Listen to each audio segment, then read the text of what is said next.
संस्कार काय करतात, ते संस्कार बालकावर कसे करावे लागतात, एक सुंदर कथा सांगतो आहे. कथा आहे भक्तश्रेष्ठ प्रल्हादाची. हा प्रल्हाद जेव्हा हळूहळू मोठा होत होता तेव्हा तो भक्तीकडे झुकत होता. तो भगवंताची भक्ती करत असे, भजन करत असे, छान छान सकाळी लवकर उठत असे, पूजा करत असे. हे सगळं त्याच्या बापाला म्हणजे हिरण्यकश्यपूला बिलकुल पटत नव्हतं. कोण होता हिरण्यकश्यपू? हिरण्यकश्यपू होता दैत्यराज, प्रचंड सामर्थ्यवान, ताकदवान, प्रचंड मोठं साम्राज्याचा मालक दैत्य. त्यांनी ठरवलं की ह्याच्यावर जे संस्कार आहेत प्रल्हादावर, किंवा ज्या प्रकारे प्रल्हाद करतोय त्या प्रकारे पुढे तो आपलं कुळ चालवणार नाही. तो पुढचा दैत्यराज आहे, राजकुमार आहे. तो आपला मुलगा आहे, तो आपल्यापेक्षाही बुद्धिमान तो होईलच, कर्तृत्ववान होईलच, सामर्थ्यवान तो होईलच, ते आपलं टार्गेट असेलच, ध्येय असेलच. परंतु त्याच्यात गुण जे येत आहेत सगळे हे गुण अवगुण आहेत. त्याच्यात दैत्याला शोभतील असे गुण व्हायला पाहिजेत निर्माण, तर तो राज्य करू शकेल देवांवर सुद्धा. त्याला दुसरा दैत्य घडवायचा होता, दैत्यराज घडवायचा होता, राक्षसराज घडवायचा होता. म्हणून त्याला आश्रमात पाठवलं शुक्राचार्यांच्या मुलाच्या. त्याचं नाव होतं षंड, आणि षंडाबरोबर तिथे होतं अमर्क. हे दोघं गुरुजी होते, ऋषी. त्यांच्याकडे प्रल्हाद शिक्षणासाठी गेला आणि ह्यांना सांगितलं दैत्यराजाने की हा उद्याचा दैत्यराज आहे, आजचा राजकुमार आहे दैत्यांचा. दैत्याला अनुकूल, दैत्यासाठी उत्कृष्ट अशी दंडनीती, राजनीती, अर्थनीती ह्याला शिकवा.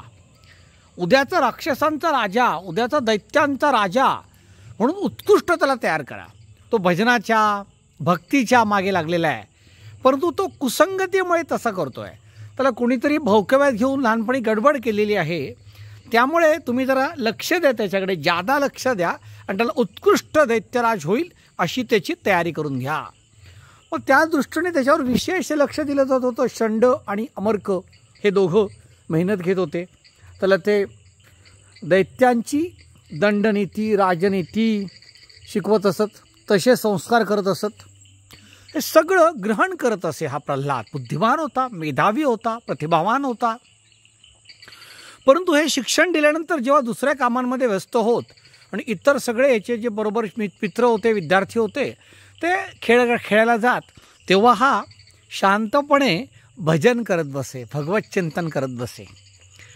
आणि ह्या मध्येच मुलांना हाक मारे बाकी सगळ्या, आणि त्यांना बोलवी. हा मुळातच राजकुमार होता, राजाचा मुलगा होता, सम्राटाचा मुलगा होता, त्यामुळे सगळेजण त्याला वचकून असत.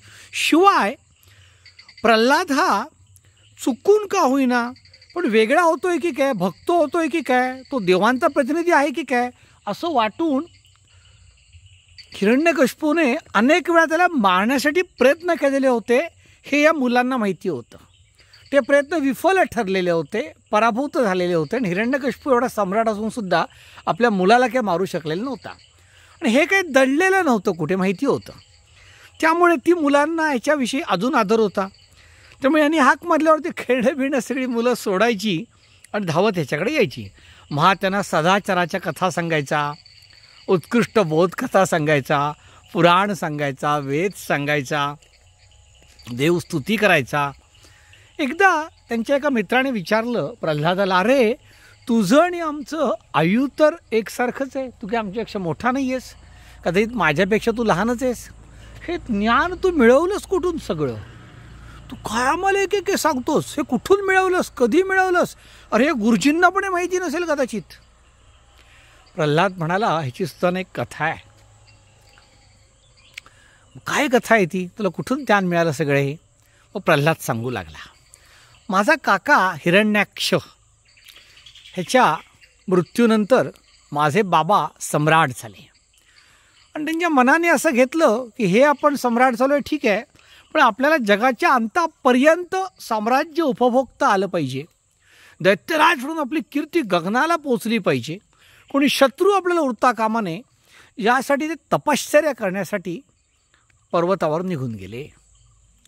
ते निघून गेले. राजाची पुरेशी व्यवस्था नव्हती राज्याची झालेली. त्यामुळे देवलोकांना समजलं की दैत्यांचा राजा सध्या राज्यामध्ये नाही आहे आणि आपल्याला संधी आहे. हा असताना की आपण ते जिंकू शकत नाही आहे. शिवाय हाहाकार माजतोय, त्रास देतोय हा. इंद्राच्या नेतृत्वाखाली देवांनी आक्रमण केलं दैत्यराजाच्या नगरावर, परास्त केलं. कारण राजा नव्हताच तिथे, पराभूत झालं त्याचं सैन्य सगळं जे होतं ते. आणि मग जी हिरण्यकशिपूची पत्नी होती, महाराणी होती, तिला इंद्राने अटक केलं, जेरबंद केलं. तिला घेऊन तो आपल्या नगराकडे म्हणजे देवलोकाकडे निघाला इंद्र. तो निघाला असताना वाटेमध्ये नारद महर्षी भेटले. तरी बघितलं, इंद्राने नारदांना बघून थांबला, प्रणाम केला. नारद मुनी म्हणाले, अरे तू देवांचा राजा, इतके संस्कारविहीन तू कसा काय? काय झालं? अरे तू या महाराणीला, दैत्यराजाच्या पत्नीला सोबत घेऊन चालल्यास अटक करून. अरे प्रथम ती एक नारी आहे, प्रथम ती एक स्त्री आहे. शिवाय तुला माहीत नाही का तिच्या पोटामध्ये बाळ आहे. तू कसं काय तिला असं घेऊन चालल्यास, अटक करून घेऊन चालले? शोभत नाही तुला हे, तुला शोभत नाही, तुझ्या कुळाला शोभत नाही, देव लोकांच्या संस्कृतीलाही शोभत नाही. हे ऐकलं इंद्र म्हणाला, महात्मन मला हे सगळं कळतं, परंतु दैत्यराज किती देवांच्या विरोधात आहे, सज्जन शक्तीच्या विरोधात आहे, पुण्यकर्माच्या विरोधात आहे, सत्प्रवृत्तीच्या विरोधात आहे, गोमातांच्या विरोधात आहे. हे मी काय तुम्हाला सांगायला पाहिजे का? आम्ही त्याच्या अनुपस्थितीत त्याचं सगळं सैन्य परास्त केलं आहे, त्याचे नगर उद्ध्वस्त केलं आहे. आणि हिला अशासाठी घेऊन चाललो की हिच्या उदरामध्ये त्याचंच मूल वेल वाढते आहे. तर तो जन्माला आला की आम्ही त्याला मारून टाकणार, कारण तो उद्याचा दैत्यराज आहे, आम्हाला निर्वंश करायचं आहे दैत्यराजाला, म्हणून आम्ही हिला घेऊन चाललो आहे. नारद मुनी हसले. अरे तुला माहीत नाही का काय? हिच्या पोटामध्ये महान भगवत भक्त वाढतो आहे. हिच्या पोटामध्ये जन्माला येणारा दैत्य नाही आहे, तो देवांपेक्षा श्रेष्ठ असा भगवत भक्त आहे. अरे बापरे, मला माहीत नव्हतं हे, इंद्र म्हणाला. मग त्याने नमस्कार केला महाराणींना, म्हणजे हिरण्यकशिपूच्या पत्नीला. तिला प्रदक्षिणा घातली, परत नमस्कार केला आणि तिला मुक्त केलं. नारद मुनी म्हणाले, हिच्या राज्याची सध्या स्थिती काही ठीक नाही आहे. हिचा पतीही पर्वतावर गेलेला आहे तपश्चर्येला. तेव्हा हे माते, तू आता माझ्या आश्रमामध्ये चल, तिथे तू राहा. तुझा पती आला की तुला आनंदाने मी तिकडे पाठवून देईन.